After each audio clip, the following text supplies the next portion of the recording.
अस्सलाम वालेकुम।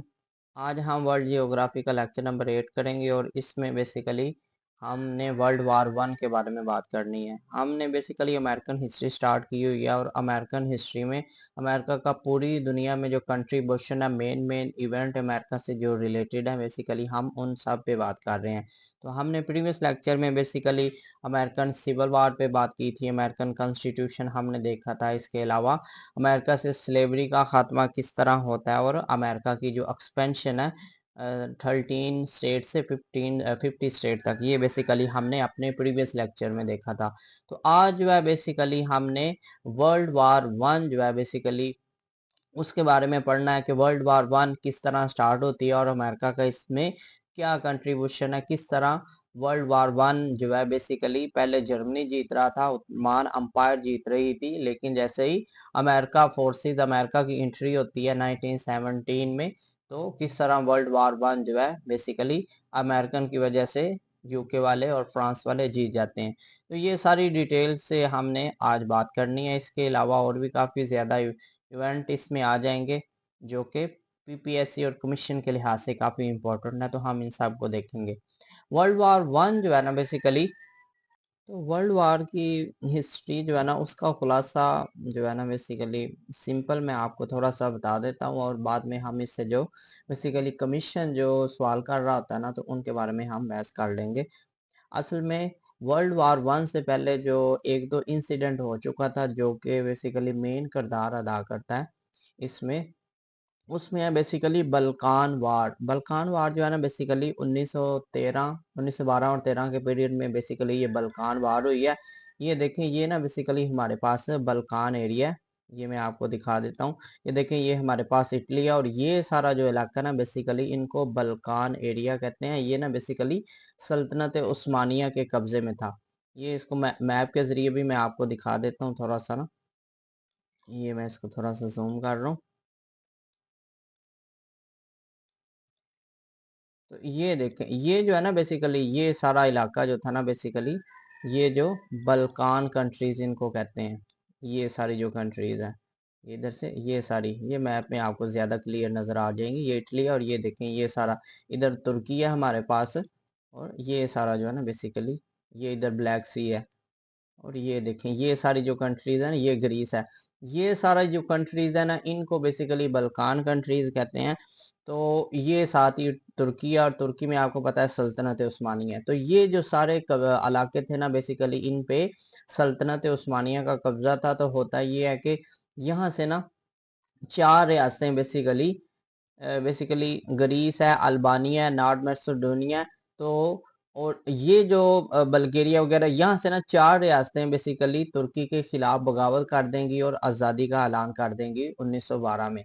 अब होगा ये कि इनकी आपस में जंग होगी, जिसको बेसिकली सपोर्ट करेगा ये सारे ऊपर वाली जो पावर्स है ना, बेसिकली ये फ्रांस हो गया, यूके वगैरह हो गया, ये सारे जो है ना सल्तनत उस्मानिया से आज़ादी हासिल करने में बेसिकली इनका कंट्रीब्यूशन होगा। अब रिजल्ट इसका ये होगा कि बेसिकली तुर्की जो है ना, ये जंग तुर्की कह लें, उस वक्त जो है ना बेसिकली सल्तनत उस्मानिया था। तो सल्तनत उस्मानिया ये जंग हार जाएगी और बल्कान वार में ये कंट्रीज जो है ना अलग हो जाएंगी। इसके अलावा फिर आगे जो है ना मजीद कंट्री जो है ना सेकंड बल्कान वार होगी, उसमें मजीद ऊपर से ये कंट्री जो है ना बल्गेरिया, सर्बिया वगैरह, यहाँ से मजीद कंट्री जो है ना सल्तनत उस्मानिया से जुदा हो जाएंगी। तो बेसिकली कह लें कि ये मेन इंसिडेंट था वर्ल्ड वार वन के पीछे जो है ना, जो सल्तनत उस्मानिया इसमें वर्ल्ड वार वन में ऐड होती है। अब होता ये है कि वर्ल्ड वार वन इसमें मेन जो इवेंट है ना, किस तरह वर्ल्ड वार वन स्टार्ट हुई। पीछे चिंगारी तो जल चुकी है जो मैंने आपको बता दिया, बल्कान वार, ये सारे ना पॉइंट जो यहाँ से कमीशन हमसे क्वेश्चन कर रहा होता है, मैंने उन सब को लिखा हुआ है, तो आपको लिखने की जरूरत नहीं है। असल में होता ये है कि ये जो हंगरी है ना, यहाँ पे ऑस्ट्रियो हंगेरियन अंपायर थी। ये ऑस्ट्रिया और हंगेरियन, ये यहाँ पे ना बेसिकली ऑस्ट्रियन हंगेरियन अंपायर थी। तो इसका ना बेसिकली एक शहजादा था फर्डिनेंड, जो कि यहाँ पे ना, इसको मैं थोड़ा सा जूम कर देता हूँ। ये देखें आपको बोस्निया हर्जोगोविना नजर आ रहा है। तो इसका हंगरी ऑस्ट्रिया हंगेरियन एम्पायर जो था ना बेसिकली इसका शहजादा यहाँ पे आया हुआ था फर्डिनेंड। होता ये है इसको ना बेसिकली यहाँ पे कत्ल कर दिया जाता है, और ये क्योंकि नेक्स्ट ये प्रिंसेस था और इसने नेक्स्ट जो है ना ऑस्ट्रिया हंगेरियन एम्पायर का किंग जो है वो इसी ने बनना था। अब होता ये है कि ऑस्ट्रिया हंगेरियन एम्पायर जो है ना बेसिकली इसका कत्ल का इल्जाम सर्बिया पे लगाते हैं, और इस पे बेसिकली वो जंग जो है वो नाफिज कर देते हैं, इस पे इन्वेड करते हैं। अब जब सर्बिया पे बेसिकली ये अटैक करेंगे तो इसके डिफेंस में ये ऊपर सारा रशिया बैठा हुआ है, ये सारे रशिया बैठा हुआ है, ये ऊपर आपको नजर आ रहा है, ये देखें ये सारा रशिया। तो रशिया जो है ना बेसिकली इसके डिफेंस में आ जाएगा। अब जब रशिया इसके डिफेंस में आएगा तो इधर से बेसिकली फ्रांस और जर्मनी वगैरह जो है ना वो ऑस्ट्रिया हंगेरियन एम्पायर के साथ आ जाएंगे इसके साथ। तो इस तरह जो है ना साथ फिर ये उस्मान अम्पायर भी आ जाएगा। तो इस तरह ये कंट्री जो है ना साथ आती जाएंगी, और ये वर्ल्ड वार जो है वन जो है बेसिकली ये चलेगी, और 1917 में जाके ना बेसिकली अमेरिका की इसमें एंट्री होगी। तो इसका नतीजा यही होगा कि जो सेंट्रल पावर है ना, सेंट्रल पावर बेसिकली जर्मनी आ जाएगा, ऑस्ट्रियो हंगेरियन अम्पायर इसमें आ जाएगी, या इधर उस्मान अम्पायर बेसिकली सेंट्रल पावर में आ जाएगी। तो क्या होगा कि सेंट्रल पावर बेसिकली ये जंग हार जाएंगी। उसके बाद काफी ज्यादा ट्रीटीज हमको मिलती हैं, ट्रीटी ऑफ सेवरस है, लोजियाना है, ये सारी ट्रीटीज जो है ना हम देखते हैं। तो ये सारे क्वेश्चन जो है ना बेसिकली यहाँ से बनने हैं। यहाँ पे ये देखें आपको ये अड्रियाटिक सी और यहाँ पे एजियन सी भी आना है, और ये सारे जो है ना जियोग्राफी पॉइंट ऑफ व्यू से हमने जब यूरोप की हिस्ट्री करनी है ना जियोग्राफिकली, तो हमने इनको डिटेल से देखना है। अभी हम क्वेश्चन देख लेते हैं कि यहाँ से कौन से क्वेश्चन कमीशन हमसे पूछ रहा होता है। पहले तो बल्कान वार जो है ना बेसिकली इसका पीरियड आप याद रखेंगे, बल्कान वार 1912-13 में हुई है, और two conflict that took place in Balkan state 1912 और 13 में, ये बेसिकली बल्कान बल्कान अब स्टेट्स है कौन सी हैं, तो ये मैंने आपको बेसिकली इसका मैप भी दिखा दिया। इसमें ना बेसिकली ये आपको पता है इटली और ये ऊपर सारा यूरोप है। तो ये जो सौदर्न ईस्टर्न पोर्शन है ना यूरोप का, ये सारे इलाके जो है ना ये सारी कंट्रीज बेसिकली बल्कान कंट्रीज में आ जाती हैं। ये देखें इटली है, तो यहाँ से ना बेसिकली ये इस तरह ये सारी बल्कान कंट्रीज आ जाएंगी। इन ये है कौन सी है, तकरीबन ना 15 कंट्रीज है, मैंने इनके नीचे नाम भी लिखे हुए हैं। पहले इनको जियोग्राफिकली हम देख लेते हैं। The region take name from Balkan mountain. अब इसको बल्कान कहते क्यों है, तो बेसिकली यहाँ पे एक बल्कान माउंटेन है जिसकी वजह से इस सारे रीजन को हम बल्कन कंट्रीज कहते हैं। Balkan peninsula is bordered by Adriatic Sea in the northwest, the Ionian Sea in southwest, the Aegean Sea in south। ये देखें जी, ये बहुत ही इंपॉर्टेंट सवाल है। ये तीनों जो हमारे पास सी है ना, एड्रियाटिक सी है या लियोनिक सी है या एजियन सी है, इन तीनों के बारे में इनकी ना बेसिकली वो लोकेशन पूछ रहा होता है। तो ये मैं आपको मैप में दिखा भी देता हूँ। ये देखें, ये मैंने आपको बताया कि ये बेसिकली हमारे पास बल्कान कंट्रीज है। ये मैं इनको यहाँ पे ना ये सारी जो है ना बेसिकली ये सारी ये नीचे तक ये बल्कान कंट्रीज आएंगी, ये इधर से ये ऐसे बल्कान कंट्रीज आएंगी। तो अब ये देखें जी, आपको ये एड्रियाटिक सी नजर आ रहा है, इसके बारे में पूछ रहा होता है। यहाँ पे एजियन सी है, इसको भी मैं जूम करके दिखा देता हूँ। और यहाँ पे ही ये तीसरा जो आयोनिक सी जो है ना बेसिकली इसके बारे में भी बेसिकली वो क्वेश्चन कर रहा होता है। ये देखें जी, ये आपको ज्यादा क्लियर नजर आ रहा होगा। ये देखें जी, ऊपर ब्लैक सी है, इस तरफ ये तुर्की है, और ये एजियन सी है बेसिकली, और ये है आयोनियन सी, ये ग्रीस के पास ही है। और इधर जो है ऊपर जो है ना ये मैप पे आप देखें तो आपको ये मजीद समझ आ जाएगा। ये ब्लैक सी है, और यहाँ पे ना बेसिकली एजियन सी बनेगा, और यहाँ पे जो है एवन सी, और यहाँ पे एड्रियाटिक सी। इसको जूम करेंगे ना आप तो ये आपको ये देखें एड्रियाटिक सी है, एयोनिक सी है, और यहाँ पे बेसिकली एजियन सी है। ये तीनों सी के बारे में वो क्वेश्चन कर रहा होता है। ये जो तीनों सी है ना ये बल्कान कंट्रीज के पास हैं। बल्कान कंट्रीज है कौन सी, ये भी नीचे मैंने मेंशन की हुई है। बल्कान कंट्रीज ये देखें जी, हमारे पास है Albania, Bosnia Herzegovina, Bulgaria, Greece, Turkey, Kosovo, Montenegro, Croatia, North Macedonia, Serbia, Romania, Slovenia, Hungary और मालदोवा। ये मैप पे असल में इनके बारे में ना कमीशन सवाल नहीं करता। सवाल जो है ना वो इस तरह सिर्फ करेगा जी, ये आप बता दें जी, तुर्की के बारे में पूछ लेता है, ये कौन सी कंट्रीज में आता है, सेंट्रल एशिया की कंट्री में या वेस्टर्न अफ्रीका, या इसी तरह कह लें जी बल्कान कंट्री, इस तरह के ना मिलते जुलते वो ऑप्शन दे देता है। तुर्की के बारे में मोस्टली वो पूछ रहा होता है कि ये कौन सी कंट्रीज में है, सेंट्रल एशिया में से है या तो बल्कान कंट्रीज में बेसिकली तुर्की भी लाई कर रहा होता है। तो ये हमने कंट्री देखी है, ये अल्बानिया है, नॉर्थ मैसेडोनिया है, ग्रीस वगैरह, बल्गेरिया, मोंटेनेग्रो, कोसोवो, सर्बिया वगैरह, ये बोस्निया हर्जेगोविना, क्रोशिया, रोमानिया, ये सारी कंट्री जो है ना बेसिकली बल्कान कंट्रीज है। तकरीबन ये ना 15 कंट्रीज हो जाएंगी। अब ये सारी तो बेसिकली हमने ना इनको जियोग्राफिकली देख लिया। अब ये बल्कान कंट्रीज हमने क्यों पढ़ी है, क्योंकि मैंने आपको पहले खुलासा बता दिया कि यहाँ पे 4 रियासतें हैं बल्कान स्टेट, ग्रीस है, सर्बिया, मोंटेनिग्रो एंड बल्गेरिया। ये 4 बेसिकली स्टेट जो थी ना, ये उस्मान अंपायर का इन पे कब्जा था, तो उस्मान अंपायर के ये अंडर थी। तो उस्मान अंपायर से बेसिकली ये इंडिपेंडेंस, इनके खिलाफ बगावत ये करेंगे। तो अब होगा क्या कि ये चारों रियासतें जो है ना, इनकी जंग होगी इसके साथ, उस्मान अंपायर के साथ। नतीजा क्या होगा कि उस्मान अंपायर हार जाएगी। सेकंड बल्कान वार में भी मजीद जो है ना कह लें जी इसके साथ, in this war Bulgaria fought against other four combatant of first war, as a result the Osman empire lost its territory in Europe. तो ये जो सेकंड बल्कान वार है ना, इसको आपने इस तरह याद रखना है कि वो पूछता है कौन सी जंग के नतीजे में जो है जो उस्मान अंपायर है ये यूरोप से निकल आया था, मतलब यूरोप से इसकी जितनी भी टेरिटरी थी ना खत्म हो गई थी। तो वहां पे बेसिकली वो बल्कान वार ही कहता है, ये नहीं कहता जी सेकंड बल्कान या फर्स्ट बल्कान। तो आपने सिर्फ ये बल्कान वार याद रखनी है। मजीद अगर कहीं गहराई में गया तो फिर बल्कान वार 2 जो है ना, उसके नतीजे में सल्तनत उस्मानिया यूरोप से अपनी तमाम टेरिटरी का के साथ आ जाता है, खत्म हो जाती है इसकी basically territory. The war set the stage for the July crisis of 1914। तो बेसिकली मैंने आपको ये बता भी दी है कि चिंगारी जो लगाने वाला है ना वर्ल्ड वार 1 में, वो बेसिकली बल्कान वार थी, 1912-13 के दरमियान ये लड़ी गई है। The war set the stage for the July crisis of 1914 and prelude to First World War। ठीक है जी। नेक्स्ट है हमारे पास अब वर्ल्ड वार 1 का, ये बेसिकली सारा किस तरह ये स्टार्ट होती है।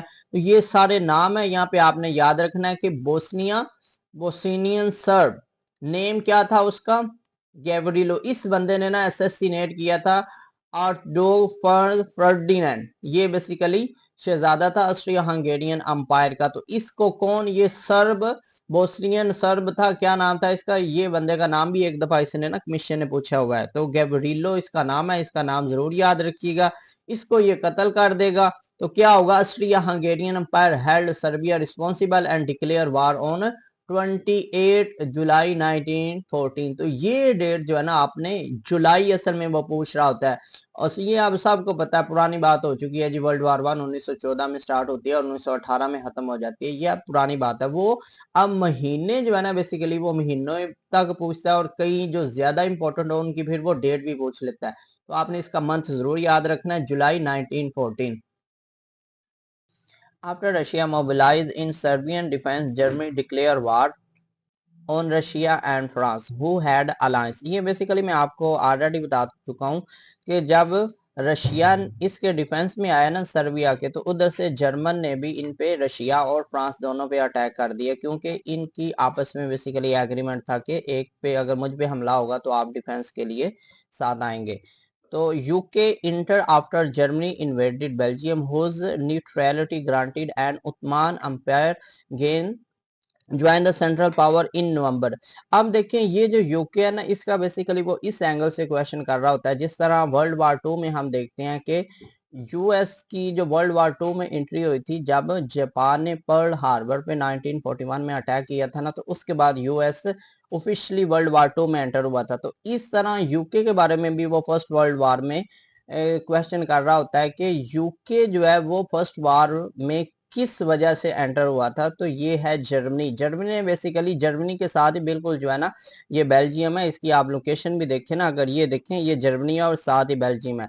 तो बेल्जियम जो है बेसिकली इसको कॉकपिट ऑफ यूरोप कह रहे होते हैं। तो ये न्यूट्रल कंट्री है, ये किसी के साथ भी ना बेसिकली जंग में शिरकत नहीं करता, किसी के साथ ये कह लें जी किसी को फाइनेंस वगैरह भी नहीं कर रहा होता, तो ये न्यूट्रल कंट्री है। तो अब जब जर्मनी ने इस पे भी अटैक कर दिया तो अब इसके जवाब में फिर यहाँ पे यूके है, ये देखें तो ये यूके भी डिक्लेयर कर देगा बाहर। तो ये यूके के बारे में इस एंगल से वो क्वेश्चन पूछता है। और ये मंथ भी आपने याद रखना है कि उस्मान अंपायर नवंबर में किसके पार्ट में आ रही है वर्ल्ड वार वन में, तो सेंट्रल पावर। सेंट्रल पावर में वही हमारे पास ऑस्ट्रिया हंगेरियन अंपायर आ जाएगा, जर्मनी आ जाएगा और उस्मान अंपायर। तो ये सारे जो है जर्मन इन सब को हम कहते हैं सेंट्रल पावर। ये मैंने नीचे अलग से भी लिखा हुआ है कि सेंट्रल पावर में कौन आएगा और अलाइड पावर में बेसिकली कौन आएगा। तो अलाइड पावर में ये ही यूके आ जाएगा, रशिया आ जाएगा, फ्रांस आ जाएगा, ये सारी कंट्री, यूएस आ जाएगा, ये सारी कंट्री जो है बेसिकली अलाइड पावर में आएंगी। अब फर्स्ट वर्ल्ड वॉर में होगा ये कि April 1917 US join the allies power after Germany attack US passenger ship considering as supply of weapon from US to UK. तो ये बेसिकली जिस तरह वर्ल्ड वार टू में जापान ने हमला किया था ना, तो उसके बाद यूएस आ रहा है। तो अब यहाँ पे जो फर्स्ट वर्ल्ड वार में यूएस की एंट्री होगी वो जर्मनी जो है ना, इसकी कह लें जी पैसेंजर शिप आ रही होती है। तो जर्मनी यही समझता है कि यूके को ना बेसिकली ये असला सप्लाई करने वाला जहाज है, तो वो इस पे अटैक कर देता है। इस वजह से बेसिकली यूके जो है वर्ल्ड वार वन में इसकी इसकी यूएस की एंट्री है। नेक्स्ट है हमारे पास बुल्शेविक सीज पावर। अब देखें जी बेसिकली सारा जो है ना ये वर्ल्ड वार वन चलती रहेगी 1914 से लेकर 18 तक। होगा ये कि अब यहाँ पे आपको पता है एक बहुत ही इंपॉर्टेंट इंसिडेंट भी होता है बुल्शेविक रेवोल्यूशन का। रशिया में ना बेसिकली बुल्शेविक रेवोल्यूशन आ जाता है 1917 में, बहुत ही इंपॉर्टेंट है, इसको अलग से याद रखना है आपने। जब बुल्शेविक रेवोल्यूशन आ जाएगा ना बेसिकली रशिया में, इसका आपने अलग से सन भी याद रखना है 1917, और इसको ना अक्टूबर रेवोल्यूशन भी कहते हैं। अब जब रशिया में बुल्शेविक रेवोल्यूशन आ जाएगा तो ये क्या करेंगे कि सेंट्रल पावर के साथ ना बेसिकली रशिया मुआहदा करके ना जंग बंदी करके ये वर्ल्ड वार वन से बाहर आ जाएगा। तो वो सवाल बेसिकली वो इस तरह पूछता है कि वर्ल्ड वार वन से बेसिकली जो रशिया है इसने कब विड्रॉ किया है या उनके साथ जंग बंदी का मुआहदा। तो ये दिसंबर 1970 है।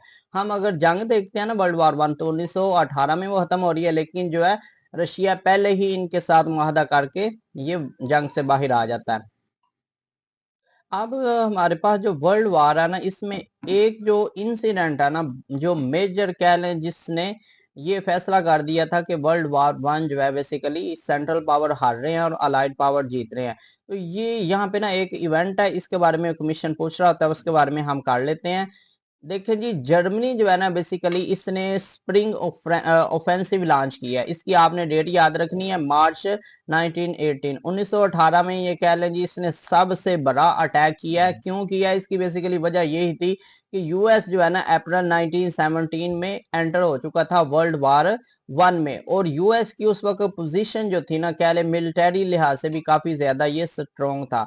तो अब जर्मन ने ये सोचा कि इससे पहले कि ये अपने पूरी मिलिट्री लिहाज से तमाम इक्विपमेंट, तमाम अपना असला वगैरह तमाम डिप्लॉय करे, इससे पहले कि हमने ये स्प्रिंग ऑफेंसिस के जरिए इनको हरा देना है। तो मतलब क्या है, इन्होंने ना इसमें अपना पूरा जोर लगाना है सेंट्रल पावर में, लेकिन होगा नतीजा ये कि ये जो है बेसिकली हार जाएंगे। और अलाइड पावर जो है ना इनके रिस्पॉन्स में ये है जी 100 डे ऑफेंसिव। वो दोनों एंगल से आपसे सवाल करेगा कि जर्मनी ने यहाँ पे मेन ऑफेंसिव कौन सा लॉन्च किया है, तो स्प्रिंग ऑफेंसिव मार्च, ये मंथ भी जरूर याद रखिएगा, ये एक ही साल में दोनों होंगे। ये 1918 मार्च में है और दूसरा जो अलाइड पावर ऑफेंस लॉन्च कर रहे हैं वो है अगस्त में। ठीक है जी, 100 day offence, 100 day offence basically allied power का, और स्प्रिंग ऑफेंस बेसिकली ये सेंट्रल पावर का है। तो ये अब हम देख लेते हैं, इसका आपने मंथ याद रखना है। 100 डे ऑफेंस 8 अगस्त से लेकर 11 नवंबर 1980 है। It was series of massive allied offensive that ended the world war one, started with the battle of Amiens. ये बैटल, आप बैटल जरपें जो छोटी मोटी हो रही होती है ना उनको बेसिकली बैटल कहते हैं, और लार्ज स्केल पे जो हो उसको हम वार कह रहे होते हैं। The 100-day offensive was response of the German Spring Offensive started in March 1980 following US entry in the war April 19। ये US की भी एंट्री जो है इसका मंथ जरूर याद रखिएगा, अप्रैल 1916 है। The German decided that they have to defeat the allied power before US could fully deploy its resources across Atlantic. ठीक है जी, तो ये दोनों जो है ना आपने याद रखने। आगे हमने वर्ल्ड वार 2 में भी जाके देखना है, डी डे जो है ना बेसिकली बहुत ही इंपॉर्टेंट इवेंट वहां पे आएगा, वो भी हमने देखना है। अब वर्ल्ड वार 1 खत्म कैसे होगी, क्या इसका नतीजा होगा, क्या ट्रीटीज इसके नतीजे में आएगी और कितनी हलाकतें हुई हैं, वो सब हम देख लेते हैं। वर्ल्ड वार 1 देखें जी, 28 जुलाई 1914 को ये स्टार्ट हो रही है और 11 नवंबर 1918। ठीक है, तकरीबन 4 साल ये बन जाते हैं। ये दोनों आपने जुलाई 1914 और नवंबर 1918 ये आपने मंथ लाजमी याद रखने हैं। डेट उसने कभी कभार है, कभी उसने पूछनी है, मोस्टली मंथ ही पूछ रहा होता है। तो जुलाई 1914 और नवंबर 1918। It is also known as Great War, global conflict between two coalition, the allies जिनको एंटाइन भी कह रहे होते हैं और central power basically. Fighting took place mainly in Europe में हो रही है, middle east, Asia, Africa and Pacific. It resulted 10 million military dead. देखें जी, जो आर्मी जो है ना, आर्मी के बेसिकली 10 मिलियन, ये 1 करोड़ कम अज कम फौजी मारे गए हैं इसमें वर्ल्ड वार 1 में। इसी तरह आप देखेंगे जो सिविलियन की मरने की है ना, वो भी 10 मिलियन, 1 करोड़ सिविलियन भी मारे जा रहे हैं और जो जख्मी हुए हैं बेसिकली वो 20 मिलियन है। As a result 10 million military dead and more than 20 million bonded plus 10 million civilian dead. ये बेसिकली उसने ना कभी फिगर नहीं पूछा, ये वैसे मैंने इंफॉर्मेशन के तौर पर लिखा हुआ है।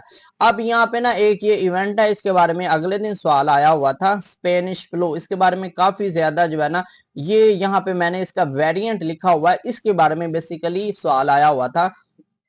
Spanish flu broke out near the end of world war 1 इन 1918। 1918 कह लें जी, वर्ल्ड वार 1 खत्म होगी और उसके बाद जो है ना बेसिकली ये न्यू इंसिडेंट आ जाएगा, स्पेनिश फ्लू। 1918 से लेकर 1920 तक इसका पीरियड है। It is known as a great influenza epidemic. जिस तरह अभी रिसेंटली कोरोना वायरस गुजरा हुआ है ना, तो इसी तरह ये उस वक्त कह लें जी, आज तक ये हिस्ट्री में सबसे पेंडेमिक है, क्योंकि इसकी वजह से काफी ज्यादा हलाकतें हुई हैं। It is also known as great influenza epidemic cause by, ये वेरिएंट का जरूर नाम याद रखिएगा, H1N1 इसका नाम ये पूछता है। सब type of influenza A virus estimated that 100 million making it one of the deadliest pandemic in the history. ठीक है जी, ये इस वजह से आज तक हिस्ट्री में इससे बढ़कर जो है वो वायरस नहीं आया, influenza virus variant H1N1। Spanish flu भी इसको कह रहे होते हैं, क्योंकि बेसिकली इसका ये जो ओरिजिनेट हुआ था ना, ये स्पेन से हुआ था। जिस तरह चाइना से वुहान कॉरिडोर जो है ना, वहां से कोरोना वायरस हुआ था, तो इस तरह स्पेन से बेसिकली ये ओरिजिनेट हो रहा है। तो ये सारे वर्ल्ड वार 1 के बारे में क्वेश्चन थे।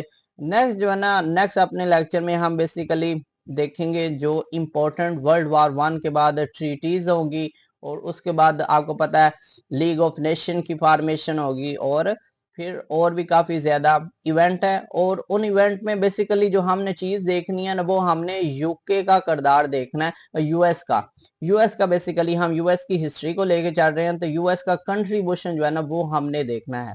तो आज के लिए इतना ही काफी है। दुआ में याद रखिएगा। अस्सलाम वालेकुम रहमतुल्लाह।